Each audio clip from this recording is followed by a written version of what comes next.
asaba min musibatin, tidak pernah ditetapkan satu kejadian, awas hati-hati, di bumi fil ardi wala fi anfusikum, atau menimpa dirimu, illa fi kitabin min qabli an nabraha, kecuali semua itu telah tertuliskan di dalam kitab sebelum semuanya nampak dalam kehidupan. Ayat ini ingin memberikan gambaran bahwa semua kejadian-kejadian yang terjadi di muka bumi ini, termasuk dalam terkait aktivitas kita, termasuk dalam pencarian jodoh kita, semuanya telah tertuliskan, diatur oleh Allah Subhanahu wa ta'ala. Singkatnya, semua ada dalam aturan Allah. Allah telah mengatur si fulan hidup sekian sekian sekian, meninggal sekian sekian sekian, rizkinya sekian, jodohnya akan mendapatkan sekian sekian sekian. Sebagian tidak bisa diikhtiarkan seperti ajal, ajal nggak ada ikhtiarnya.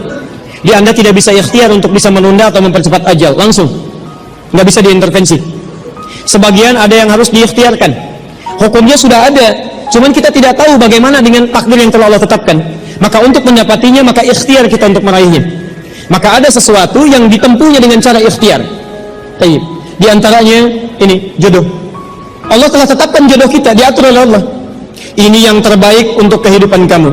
Tapi Allah merahasiakan kepada kita siapa jodoh yang dimaksudkan. Maka kita berikhtiar, yang dengan ikhtiar itu ada pahala didapatkan. Saya ulang, ada pahala didapatkan, ada kenikmatan dalam mencarinya. Bayangkan kalau kemudian nikah aja tiba-tiba tanpa ada pencarian. Antum gak akan pernah merasakan bagaimana nikmatnya ta'aruf, bagaimana nikmatnya mengenal, bagaimana mencari, bagaimana pahala bersabar, bagaimana nikmatnya berdoa, bagaimana istikharah dalam menentukan jodoh kita. Itu semua menghasilkan pahala dalam kehidupan kita.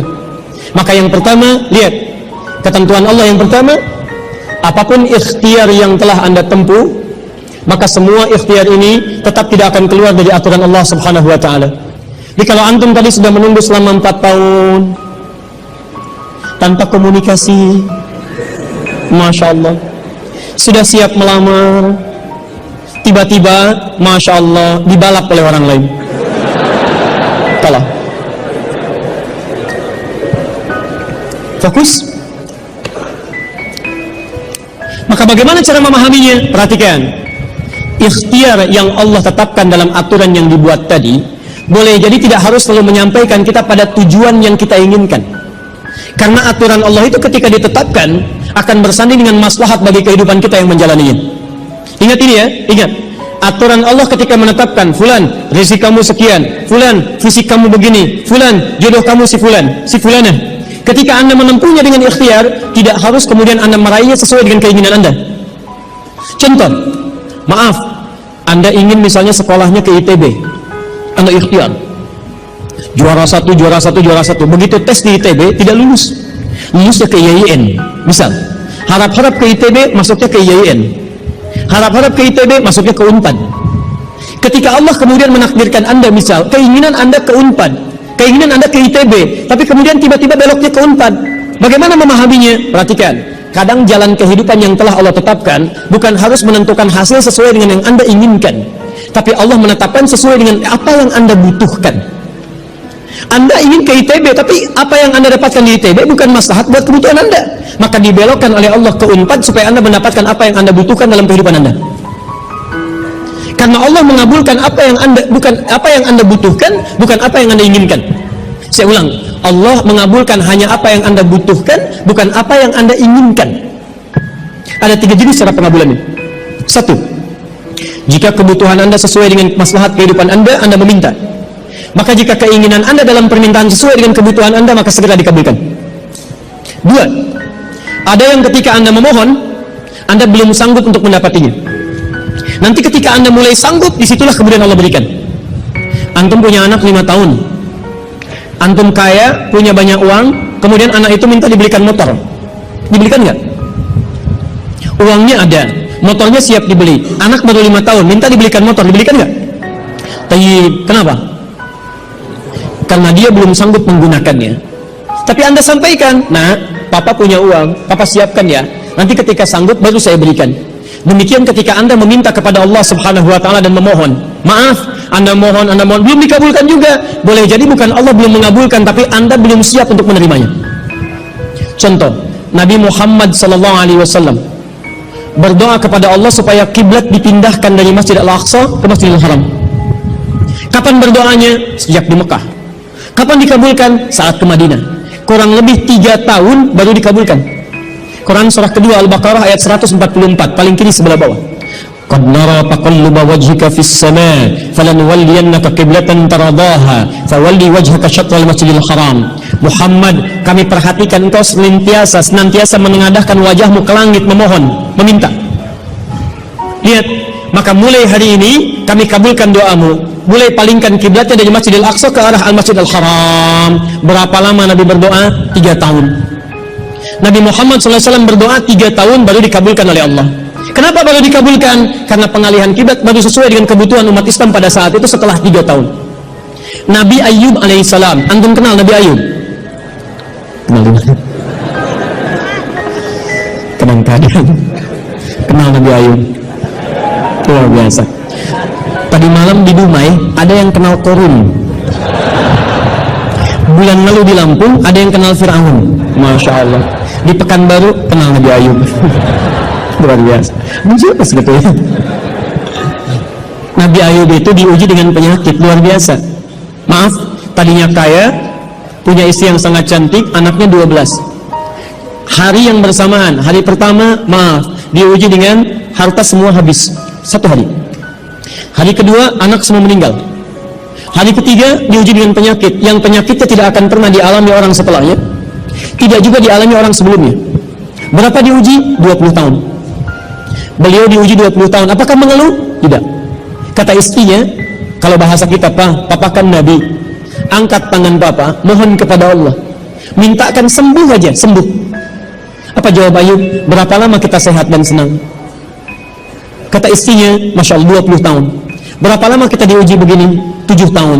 Kata Ayub, nanti saja, kalau usia ujian sakit sama dengan ujian sehat, sama-sama 20 tahun, baru saya memohon kepada Allah Subhanahu wa ta'ala. Anda bisa bayangkan, Nabi Ayub, Nabi, Rasul, dekat dengan Allah, jaminannya surga, surga tingkat tinggi, diberikan ujian 20 tahun, beliau bersabar dan tetap ibadah. Antum, Masya Allah, mahasiswa, baru semester 5, bukan Nabi, bukan Rasul, surga belum jelas, amalan masih berantakan, hisab masih menegangkan, surga belum ada jaminan, baru 4 tahun.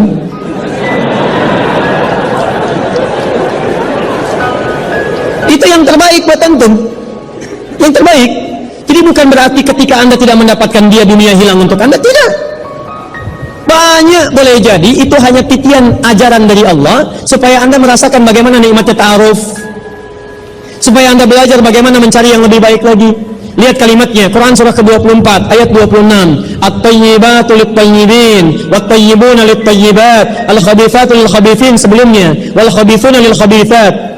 Yang baik akan ketemu yang baik lagi, yang kurang baik bertemu dengan yang kurang baik lagi. Menurut Anda dia yang terbaik untuk Anda, menurut Allah dia bukan yang terbaik untuk Anda. Yang untuk Anda ada yang lebih baik lagi. Anda mau menghafal Quran, Anda mau menghafal hadis, maka Allah akan kirimkan kepada Anda yang bisa menjaga Quran dan hadis Anda. Kalau dengan 4 tahun belum bisa menjadikan Anda mendapatkan yang terbaik, tunggu, karena yang terbaik itu lebih daripada yang mulia akan mendapatkan masa yang cukup panjang. Al-Bukhari menulis hadis 16 tahun, kitabnya abadi. Orang menulis kitab 16 hari belum tentu abadi. Jadi ketika Anda diminta menunggu dalam masa yang cukup lama, sebetulnya bukan masanya yang ditunggu, tapi di balik penungguan itu bukankah di situ ada pahala? Tadi Anda katakan Anda rajin berdoa, bukankah di doa itu ada pahalanya? Anda rajin tahajud, Anda bersabar, Anda bermohon, Anda istighfar. Jadi yang diinginkan oleh Allah dalam penantian 4 tahun itu bukan Anda menikah dengan calon Anda sekarang, tapi Anda mendapatkan pahala yang berlimpah, dan dengan pahala itu Anda siapkan Quran Anda, hadis Anda untuk membimbing pasangan Anda berikutnya. Paham sampai sini? Baik, alhamdulillah. Jadi nggak usah kecewa ya, nggak usah kecewa. Baik, yang kedua, lihat kaidahnya supaya kita bisa sabar, ya, supaya bisa sabar. 2, Quran surah kedua ayat 286. La yukallifullahu nafsan illa, tidak mungkin Allah menguji seorang hamba kecuali dia sanggup untuk mengatasinya. Tidak mungkin Allah menguji seorang hamba kecuali dia sanggup untuk mengatasinya. Tolong baca kalimatnya dengan baik ya. Kalau Anda sedang punya masalah, seberat apapun itu, yakinkan kata Al-Quran, tidak mungkin masalah ini diujikan kepada Anda kecuali Anda sanggup. Jadi kalau Anda tidak sanggup, mustahil ujian ini dititipkan pada Anda. Jadi kalau Anda sekarang bisa sedang punya ujian seberat apapun, itu tandanya cuman Anda yang sanggup, yang lain tidak sanggup. Makanya tidak diujikan kepada pemuda lain, cuman Anda, karena Anda yang sanggup menanggung bebannya. Orang lain mungkin sudah naik ke atas atap tuh, loncat, tidak. Anda tidak. Karena cuma Anda yang mampu, bukan orang lain. Ketika Anda mengatakan, ya Allah, kenapa mesti saya yang diuji? Kenapa mesti saya mengalami? Why me? Kata Allah, why not? Kenapa tidak?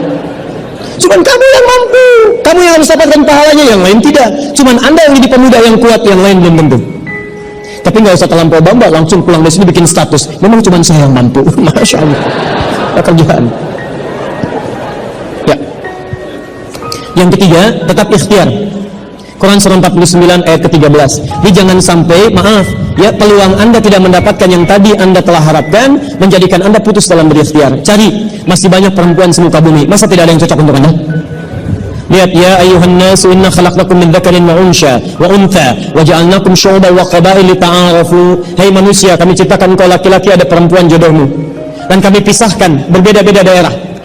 Ya, lihat syu'ub, beda daerah, RT, RW, lurah, kecamatan, kabupaten, sampai sedunia. Kalau nggak ketemu di satu RT, cari satu RW ya, yang nanya tadi. Kalau tidak ada satu RW, cari satu kampung. Masa nggak ada yang ketemu? Boleh menikah dengan perempuan sekampung? Tidak. Masa sekampung mau dinikahi? Tidak. Batas paling maksimal 4. Sekampung tidak pilih satu dari sekampung. Sekampung mau dinikahi, masya Allah. Silahkan cari, ya. Anda tadi masih kuliah, kan? Silahkan cari. Barangkali ketemu di kampus, ya. Boleh menikah dengan seorang anak yang sedang kuliah? Tidak, sedang kuliah masa dinikahi. Pulang dulu dari situ, ya. Pulang dari kampus, baik-baik di rumah, baru nikah. Ini di kampus mau dinikahi. Ya. Cari, silakan. Nggak ketemu misalnya, mohon maaf, ya, satu kecamatan, kabupaten. Nggak ketemu, beda provinsi. Anda orang Rio, mungkin jodoh Anda ada di Jawa. Cari, ta'aruf. Nggak ada di Jawa, ada di Sumatera. Nggak ada Sumatera, ada di Papua. Luas. Indonesia terbentang 5.200.000 km persegi luasnya. Kata Ahmad Mansur Surya Negara, pakar sejarah, dalam bukunya Api Sejarah, halaman ke-19, paragraf yang kedua, baris 1-3, paling kanan sebelah atas. Luas Indonesia itu daratnya 2 juta km persegi, lautnya 3.200.000 km persegi. Daratan dan lautan, masya Allah, 5.200.000 km persegi. Masa nggak ketemu? Pulaunya 13.677 pulau. Itu belum termasuk Pulau Gadung dan Pulau Gebang. Apa semua? Nggak ada di Asia Tenggara, nggak ada Asia Tenggara di Asia, nggak ada Asia Amerika, nggak ada Amerika di Eropa, nggak ada Eropa di Afrika. Masa nggak ada yang cocok? Kalau tidak ada, mungkin antum ahli surga, karena itu pun jodoh antum pun bidadari surga. Masya Allah. Tapi sebelum ke surga, baiknya menikah di dunia, ya.